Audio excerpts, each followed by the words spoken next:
இன்றைக்கி நமக்கு பச்சை பட்டாணியை எப்படி 6 மாதம் வரை ஃப்ரிட்ஜில் ஸ்டோர் பண்ணி வைக்கலான்னு உள்ளதை பார்க்கலாம்.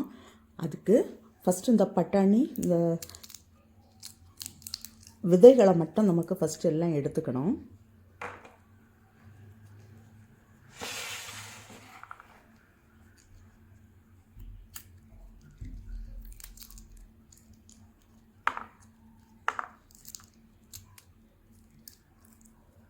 இது போல் எல்லாம் எடுத்துகிட்டு பார்க்கலாம். இப்போ இந்த பட்டாணி விதைகளெல்லாம் எடுத்தாச்சு. இப்போ நமக்கு ஒரு பாத்திரத்தில் கொஞ்சம் தண்ணி சூடு பண்ண வைக்கலாம். தண்ணி சூடாகிட்டு இருக்கும்போதே நான் ஒரு கொஞ்சமாக சால்ட் போடுறேன். இது நல்லா கொதிக்கட்டும். தண்ணி நல்லா கொதிச்சாச்சு. இப்போ இந்த பட்டாணியை போடுறேன்.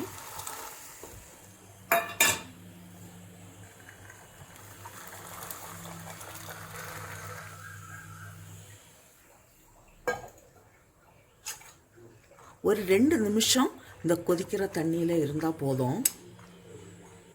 நம்ம கொதிக்கிற தண்ணியில் இந்த பட்டாணியை போட்ட உடனே கொதி நின்றுட்டு இப்போ கொதிக்க ஸ்டார்ட் ஆகுது. இப்போ நமக்கு இதை ஸ்டவ் ஆஃப் பண்ணலாம். இதை இப்போ வடிகட்டி எடுப்பேன்.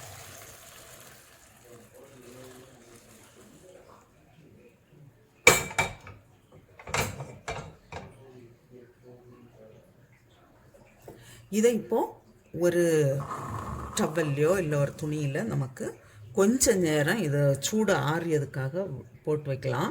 ஆறின பிறகு நமக்கு இதை பேக் பண்ணலாம். இப்போ இது நல்லா ஆறியாச்சு. நான் சும்மா ஒரு பாக்ஸில் போடுறேன். இல்லைன்னா கொஞ்சம் நம்ம ஜிப்லாக் கவர்லேயும் போட்டு ஃப்ரீசரில் வைக்கணும். இது இப்போ சீசனாக இருக்கும்போது நம்ம இப்படி செய்து வச்சிட்டோன்னா நமக்கு இது 6 months வரை ஒரு கேடு வராது.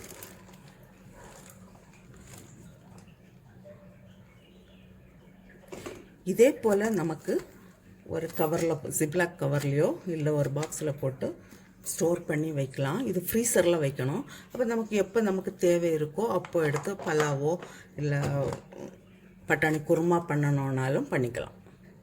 இதே போல் நீங்களும் பச்சை பட்டாணி கிடைக்கும்போது செய்து வைங்க.